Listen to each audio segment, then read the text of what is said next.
Hello Standard Second. Welcome in EVS lecture. This is our 21st lecture. In previous lecture we have completed our new chapter number 5, ways to behave. Now today we are going to discuss some exercise of this chapter. In previous lecture we have completed question A. Now today we are going to discuss question B. Write true for write T for true और F for false for the following statement. अभी आपको पता है कि सही है उसको true T डालना है, गलत है उसको F डालना है. क्वेश्चन 1.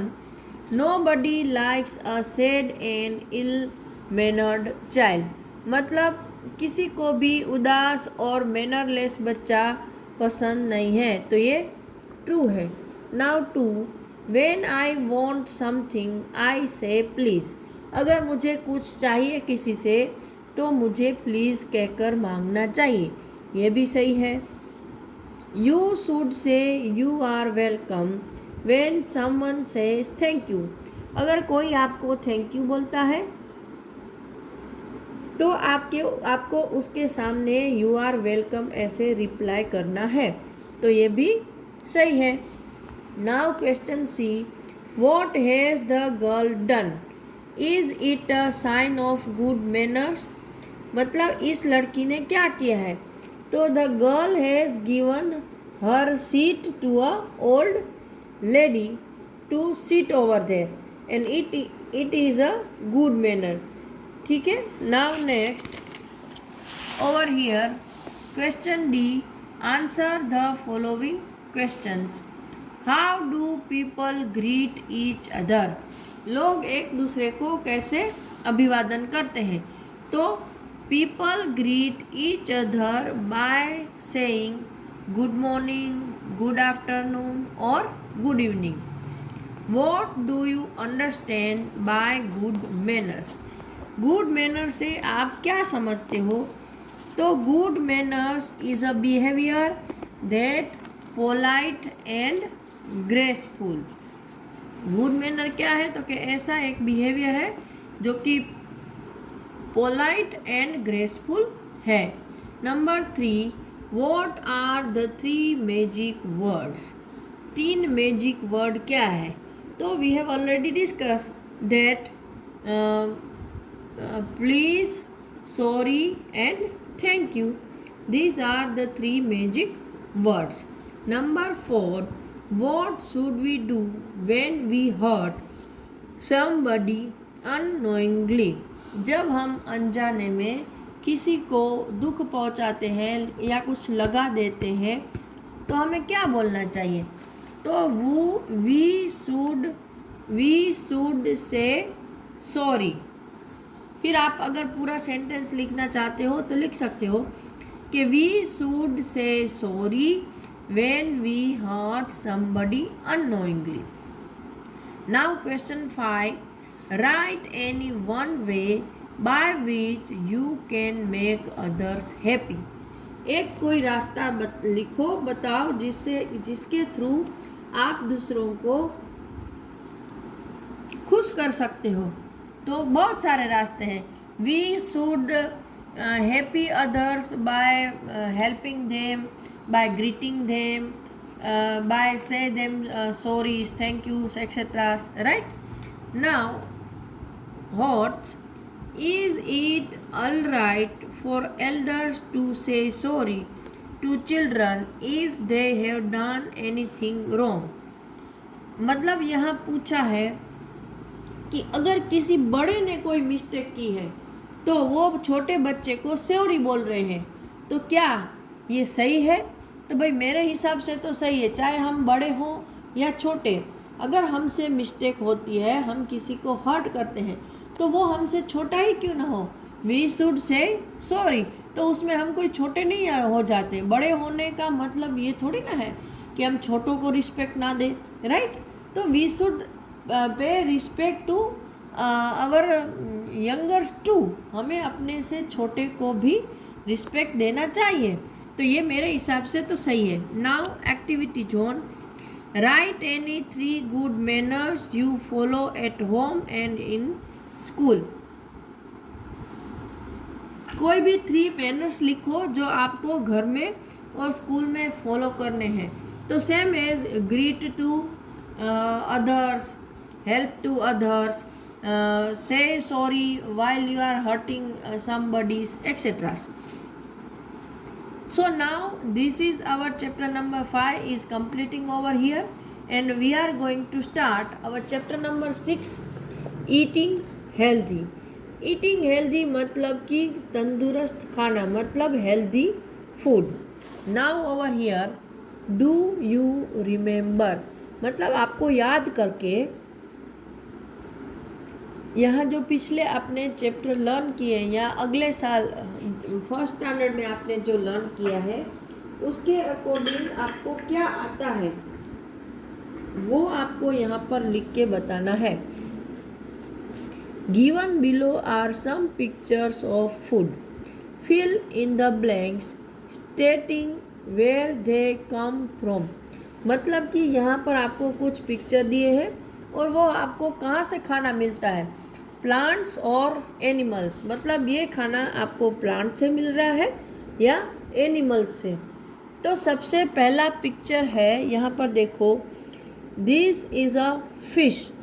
ये फिश है तो ये कहाँ से मिलता है, तो के एनिमल्स से, right.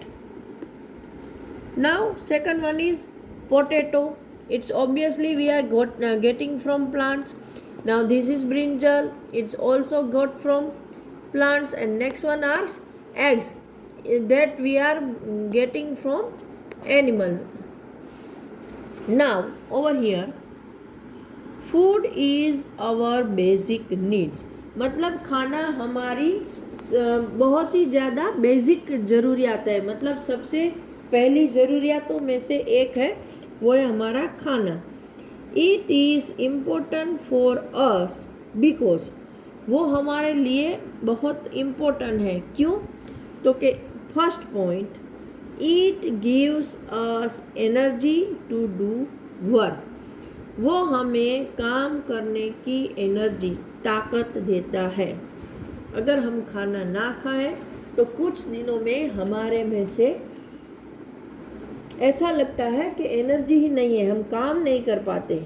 Number second, it help us to grow. खाना हमें बड़ा होने में, मतलब हमारा फिजिकल मेंटल ग्रोथ करने में भी हेल्प करता है। Number 3, it keeps us healthy and fit to fight disease. खाना है वो हमें फिट एंड हेल्दी रखता है। फिट मतलब कि बीमार नहीं पड़ना, और हेल्दी का मेन मीनिंग भी वही होता है, बीमारी से दूर रहना। और कैसे फिट रखता है, तो कि बीमारियों से लड़ने में, बीमारियों के सामने लड़ने में वो हमें फिट एंड हेल्दी रखता है। डिसीज का मतलब आपको शायद अब तो पता ही होगा कि बीमारियां। Now kinds of food, kinds का मतलब होता है टाइप्स, अलग अलग तरह का खाना।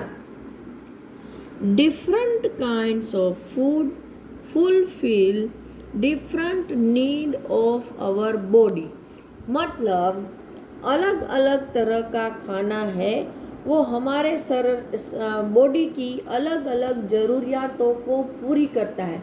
अभी भाई हमारे बॉडी की ज़रूरियातें अलग अलग कैसे होती है, तो देखो हमको अगर ग्रो करना है, ये बॉडी को हेल्थ बहुत ही फिट तंदुरुस्त रखना है तो उसके लिए प्रोटीन चाहिए। अगर आपको काम करना है, भागना है, दौड़ना है, फिजिकल वर्क करना है तो आपको कार्बोहाइड्रेट्स चाहिए। वो आप बड़े होंगे तब पता चलेगा कि भाई प्रोटीन क्या है, कार्बोहाइड्रेट। अगर इसमें आया तो मैं समझा दूंगी, ठीक है। कार्बोहाइड्रेट चाहिए। फिर बॉडी को अगर गर्म रखना है, देखो ठंडी की सीज़न है या नॉर्मल टेम्परेचर में भी हमारी बॉडी का पर्टिकुलर टेम्परेचर होना चाहिए, मतलब हमारा बॉडी कुछ गर्म होना चाहिए। तो बॉडी को गर्म रखने के लिए फैट चाहिए। तो ये सब अलग अलग काम हुए। उन कामों को करने के लिए अलग अलग तरह का खुराक चाहिए, क्योंकि हर फूड में से हमें अलग अलग चीज़ें मिलती है। Now we need all of them, तो हमें इन सब में से ये सब चाहिए, प्रोटीन भी चाहिए, विटामिन्स भी चाहिए, कार्बोहाइड्रेट्स भी चाहिए, फैट्स भी चाहिए, राइट। तो इसलिए हमें हर तरह का खाना खाना चाहिए, मतलब अलग अलग खाना चाहिए, एक ही पैटर्न का खाना नहीं खाना चाहिए। चलो now here energy giving food. तो पहले जो टाइप का खाना है उसको बोलते हैं एनर्जी गिविंग फूड। चलो इसमें मैं डिटेल में समझा रही हूँ। This kind of food gives us energy to do work. मतलब जो एनर्जी गिविंग फूड है वो हमें काम करने के लिए एनर्जी, ताकत, शक्ति देता है। For example wheat, potato, rice, maize, etc. are all energy giving food items. तो चलो एनर्जी गिविंग फूड का आपको पता चल जाए कि भाई उससे हम काम कर सकते हैं। तो वो मिलते कहाँ से है भाई? तो वो मिलते हैं वीट। वीट मतलब गेहूँ, जिसको हम गेहूँ बोलते हैं। देखो ये रहा वीट, है ना, गेहूँ का खेत है, उसमें ये गेहूँ उगे हुए गेहूँ। फिर पोटैटो मतलब बटाटा। फिर क्या है तो कि राइस, तो राइस इसमें नहीं बताया है। राइस मतलब चावल, भात जो हम खाते हैं। मेज़, मेज़ मतलब मकाई, आजकल मकाई के भुट्टे आते हैं तो आप वो खाते होंगे। तो इन सब में से हमें एनर्जी मिलती है। तो इसमें आपको इतना याद रखना है कि एनर्जी गिविंग फूड हमें क्या देता है, तो कि काम करने की एनर्जी। और वो किससे मिलता है, तो कि वीट, पोटैटो, राइस एंड मेज से। नाउ दूसरा over here body building food. This kind of food help our body to grow. Body building food है वो हमारी बॉडी को ग्रो होने में, मतलब बढ़ने में हेल्प करता है। Example of such food items include pulses, eggs, milk, fish, dal and nuts. अभी बॉडी बिल्डिंग फूड में कौन से खाने आते हैं, तो कि पल्सेस। पल्सेस का मतलब होता है सारी दालें, जिसको गुजराती में हम दाल बोलते हैं। तो तुअर की दाल, मूंग की दाल, उड़द की दाल, चने की दाल, सारी की सारी दालें। आपकी मम्मी को पूछना कि और बोलना उनको कि घर में जितनी भी दालें हैं ना मम्मा मुझे दिखाओ, हाँ, और उसके नाम देखना कि इसको ये दाल बोलते हैं, इसको ये पल्स बोलते हैं। Next one is eggs. Eggs यहाँ पर दिखाया है, ये है किसी भी बर्ड के अंडे। तो उसमें भी हमें बॉडी बिल्डिंग फूड मिलता है। लेकिन हम लोग अगर वेजिटेरियन है तो उसके बदले हम एग्स के बदले ये पल्सेस है, मिल्क है, नट्स है, वो सब खा के हमें बॉडी बिल्डिंग फूड मिल जाता है। हमें नॉनवेज खाने की ज़रूरत नहीं है। Next one is milk. Milk तो हम सब पीते हैं, है ना, तो उससे भी बॉडी बिल्डिंग के लिए हमें जो चाहिए रिक्वायरमेंट वो मिल जाती है। नेक्स्ट है फिश। तो फिश है वो भी नॉन वेजिटेरियन को प्रोटीन देता है, जो कि इन बॉडी बिल्डिंग फूड में होता है।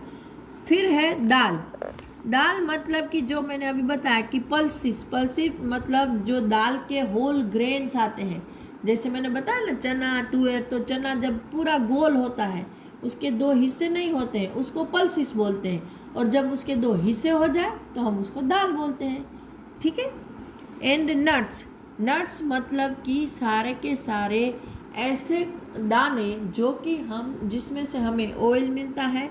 जैसे कि ये देखो यहाँ पर ये मूंगफली के दाने हैं ना, सिंगदाना जिसको बोलते हैं। तो ऐसे है केजू नट, जैसे काजू, बादाम, तो ये सबको हम नट्स बोलते हैं। क्या बोलते हैं? Nuts. Now over here protective food. These kind of food protect us from various diseases. Fruits and green leafy vegetables are example of protective food item. Protective food मतलब जो खाना हमें बीमारियों से बचाता है, जो हमें बीमारियों के सामने लड़ने में हमारे बॉडी को हेल्प करता है, उसको हम प्रोटेक्टिव फूड बोलते हैं। और उसमें मेनली आते हैं सारे के सारे फ्रूट्स इन हरी पत्तेदार सब्जियां जिसके ग्रीन लीफ हो, जैसे कि पालक है, गोभी है, मूली है, आपको भाजी है, जिसके भी हरे पत्ते दिखते हैं वो सारी की सारी सब्जियां आपको जितनी भी मिल सके डे बाय डे खानी चाहिए। और फ्रूट्स, तो वो फ्रूट्स जिस सीज़न में जो फ्रूट ज़्यादा आता है वो खाना है। ऐसा नहीं कि जो महंगा फ्रूट है वो ही अच्छा है, नो। सीज़न के अकॉर्डिंग फूड जो मिलता है वो ही फूड सही फूड है। ओके, तो नाउ आज के लिए इतना ही। नेक्स्ट लेक्चर में हम आगे का चैप्टर डिस्कस करेंगे। Till that time, good bye and have a nice day.